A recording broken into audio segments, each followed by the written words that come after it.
Hello students. तो आज हम करेंगे एडिशनल एक्सरसाइज के क्वेश्चन नंबर 4। इसमें हमें दिया हुआ है a motor car of mass 1200 kg। एक मोटर कार है, उसका जो मास है हमें दिया हुआ है 1200 kg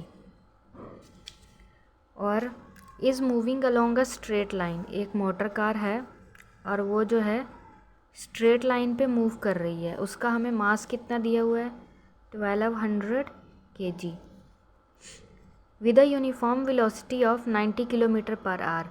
मतलब जो उसकी यूनिफॉर्म वेलोसिटी है, इनिशियल वेलोसिटी, वो कितनी दी हुई है 90 किलोमीटर पर आवर। अब जैसे कि हमें पता है हमारे एसआई यूनिट में मीटर पर सेकंड होता है, तो इसको हम किस में चेंज करेंगे, मीटर पर सेकंड में। तो इसकी शॉर्ट ट्रिक होती है कि आप इसको 5/18 से मल्टीप्लाई करा दो। 18 की इससे कटिंग होगी, यहाँ पे 5 आ जाएगा, तो 5 से क्या आ गया 25 मीटर पर सेकेंड। ये हमारी आ गई इनिशियल वेलोसिटी 25 मीटर पर सेकेंड। और उन्होंने हमें बताया next, its velocity slowed down. इसकी जो वेलोसिटी है वो स्लो डाउन कर दी गई टू 18 किलोमीटर पर आवर। उसकी वेलोसिटी को उन्होंने 18 किलोमीटर पर आवर को स्लो कर दिया है। तो मतलब उसकी फाइनल वेलोसिटी क्या हो गई 18 किलोमीटर पर आवर। इसको भी हम किस में चेंज करेंगे, मीटर पर सेकंड में। तो 18 को हम मल्टीप्लाई कराएंगे 5/18 से, तो हमारी फाइनल वेलोसिटी क्या आ गई 5 मीटर पर सेकंड। हमारे पास इनिशियल वेलोसिटी आ गई, फाइनल वेलोसिटी आ गई, मास आ गया, और क्या दिया उन्होंने हमें बाय एन इन 4 सेकेंड। टाइम हमें दिया हुआ है 4 सेकेंड। और उन्होंने हमें बोला है कि its velocity is slowed down. जो मोटर कार है उसकी वेलोसिटी उन्होंने स्लो कर दी 18 किलोमीटर पर आवर 4 सेकेंड्स में बाय एन अनबैलेंस्ड फोर्स। बाहर से अनबैलेंस्ड एक्सटर्नल फोर्स लगाकर हमने कैलकुलेट करनी है एक्सलरेशन। हमने फाइंड करनी है acceleration, change in momentum, change in momentum, momentum कितना चेंज हुआ है ये फाइंड करना है। और हमने इसमें मैग्नीट्यूड ऑफ फोर्स भी फाइंड करनी है। तो हमारे पास जो वैल्यूज़ दी हुई हैं, इससे फोर्स निकालने के लिए हमारे मास इंटू एक्सलरेशन होता है। मास हमारे पास है तो हमें एक्सलरेशन चाहिए, तो हम एक्सलरेशन निकाल लेते हैं पहले। तो एक्सलरेशन क्या होता है, change in velocity, final velocity minus initial velocity upon time. तो फाइनल वेलोसिटी हमारी क्या थी 5 मीटर पर सेकेंड, इनिशियल क्या थी 25, अपॉन टाइम कितना था हमारे पास 4 सेकेंड्स। तो ये 25 में से 5 गए 20 बचा और ये आ गया 4। तो एक्सलरेशन क्या आ गई -5 मीटर पर सेकेंड स्क्वायर। माइनस आया क्योंकि उसने ब्रेक सप्लाई की होगी, तो अपोजिट डायरेक्शन वो एक्सलरेशन जो है नेगेटिव हो रही ना, एक्सलरेशन उसकी कार की रुक रही है, इसलिए यहाँ पे माइनस साइन आया है। नेक्स्ट हमें क्या फाइंड करना है, फोर्स। तो फोर्स क्या होता है, फोर्स होता है मास इंटू एक्सलरेशन। तो हमें मास कितना दिया हुआ है 1200 kg और एक्सलरेशन कितनी हो गई -5। तो फोर्स कितनी आ गई 12 5 होता है 60, 6000 न्यूटन हमारी जो है फोर्स आ गई। हमारी एक्सलरेशन भी आ गई, हमारी फोर्स भी आ गई। अब हमने चेंज इन मोमेंटम फाइंड करना है। तो हमारी इनिशियल मोमेंटम कैसे निकलेगी, mass into initial velocity. Initial हमारा मास तो 1200 ही है, इनिशियल वेलोसिटी हमारी कितनी थी 25। इसको हम मल्टीप्लाई करेंगे तो हमारी इनिशियल वेलोसिटी 1200 को जब हम अगर हम 12 को 25 से मल्टीप्लाई करते हैं 5 2 10, तो जब हम 1200 को 25 से मल्टीप्लाई करते हैं तो ये आ जाता है 300। फिर हम फाइनल वेलोसिटी निकाल लेते हैं, मास इंटू फाइनल वेलोसिटी हमारी कितनी हो गई थी 5, यहाँ पे हमने निकाली थी। तो ये 12 5 क्या आ गया 600। तो हमने चेंज इन मोमेंटम निकालना है, चेंज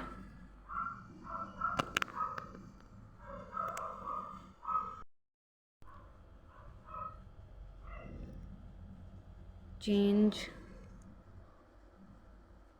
इन मोमेंटम।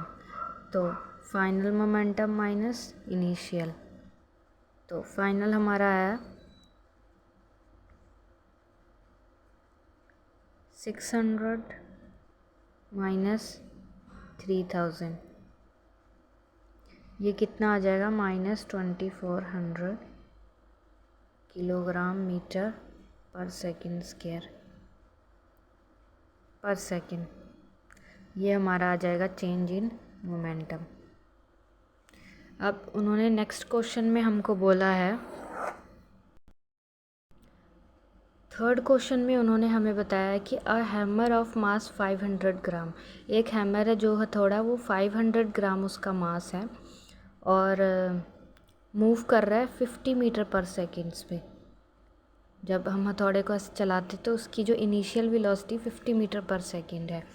तो हम ये जो हमें वैल्यूज़ दी हुई है हम साथ साथ में लिख लेते हैं।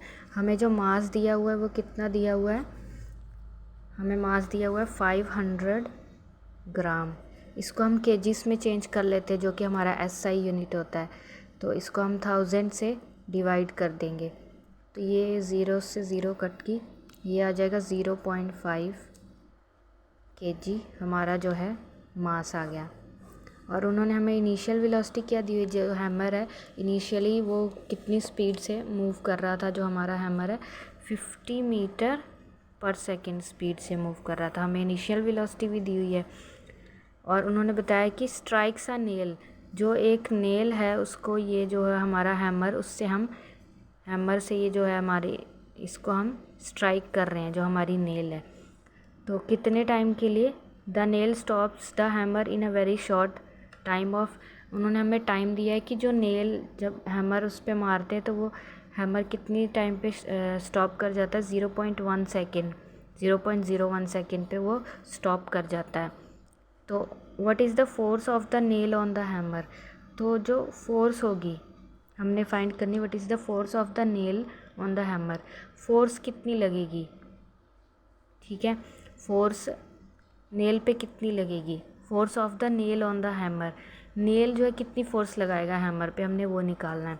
तो फोर्स क्या होता है, मास इनटू एक्सेलरेशन। तो हमारे पास मास तो है लेकिन हमारे पास एक्सेलरेशन नहीं है, तो हम एक्सेलरेशन निकालेंगे। एक्सेलरेशन होता है जब हैमर उस पर स्ट्राइक करेगा, इनिशियल वेलोसिटी 50 थी तो वो स्टॉप कर जाएगा तो उसकी फ़ाइनल वेलोसिटी तो 0 हो जाएगी। तो हमारी एक्सेलरेशन निकलेगी final velocity minus initial velocity upon time. तो हमारी जो फाइनल वेलोसिटी थी वो कितनी थी, 0, और इनिशियल आ गई हमारी 50, टाइम आ गया 0.01। इसकी हम अगर कैलकुलेशन करें -50, यहाँ पे आ जाएगा 1, ऊपर आ गया 100, तो -5000 मीटर पर सेकेंड स्क्वायर। एक्सेलरेशन आ गई, फोर्स निकाल लेते हैं, मास इनटू एक्सेलरेशन। तो मास कितना है हमारे पास 0.5 kg और एक्सेलरेशन है -5000,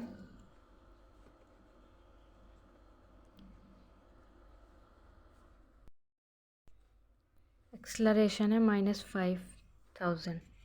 इसको जब हम मल्टीप्लाई करेंगे 5 5 ज़ा 25 हो जाएगा, 2500 जो न्यूटन है हमारी फोर्स आ जाएगी। नेक्स्ट क्वेश्चन में उन्होंने बोला है क्वेश्चन नंबर फिफ्थ में उन्होंने बोला है कि a large truck and a car both moving with a velocity of magnitude v, कि एक लार्ज ट्रक है और एक कार है, दोनों जो है कितनी वेलोसिटी से मूव कर रहे हैं। जैसे ये हमारा हो गया ट्रक, ये हमारा हो गया ट्रक और ये हमारी इधर से आ रही है कार, ठीक है, ये इधर को जा रहा है, ये इधर को आ रहा है। तो उन्होंने बोला large truck and a car both moving with a velocity of magnitude v, दोनों मूव कर रहे हैं, वेलोसिटी कितनी है इसकी, वेलोसिटी है v,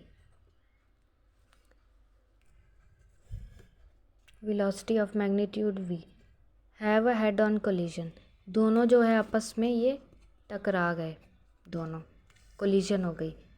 तो both of them come to a hold, दोनों जो है रुक जाते हैं। After that if the collision last for 1 second, जो कोलिजन है वो कितनी देर के लिए लास्ट करती है, 1 सेकेंड के लिए कोलिजन।